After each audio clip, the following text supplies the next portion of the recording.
మాకు పరిశ్రమలు రావాలి. లగచర్లలో మేము భూసేకరణ చేస్తే కొంతమంది కుట్రలు చేసి అమాయకులైన రైతులను రెచ్చగొట్టి అధికారుల మీద దాడులు చేయించి ఈనాడు అన్యాయంగా రైతులు కేసులలో ఇరుక్కున్నారు. అందుకే వాళ్ళందరితో మాట్లాడినాం, వాళ్ళ ఆలోచనలు పంచుకున్నాం.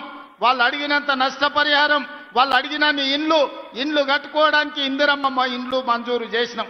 ఇవాళ లగచర్ల, హకీంపేట, పోలేపల్లి ప్రాంతంలో 3 నుంచి 4,000 ఎకరాల భూమి రైతులు ముందుకొచ్చి ఇస్తున్నారు.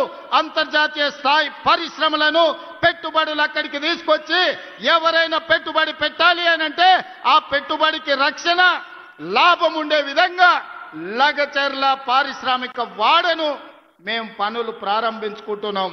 మా నియోజకవర్గం ఒక్క పారిశ్రామిక కేంద్రంగా గొప్పగా రాణించే విధంగా ఎట్లయితే ఢిల్లీ పక్కన నోయిడా ఉందో, ఆ నోయిడా ఈ దేశానికి ఆదర్శమైన పరిశ్రమలకు వేదిక అయిందో, ఈనాడు తెలంగాణకు నోయిడాగా కొడంగల్ నియోజకవర్గాన్ని తీర్చిదిద్ది లగచర్ల పారిశ్రామిక వాడను అంతర్జాతీయ గుర్తింపు తీసుకొచ్చే విధంగా మా రైతులు, మా పిల్లల జీవితాలలో ఉద్యోగాలు ఇప్పించి వాళ్ళకు విద్యనే కాదు మా పరిశ్రమల్లో ఉద్యోగాలు ఇచ్చే విధంగా ప్రణాళికలు ఈరోజు చేపడుతున్నాం.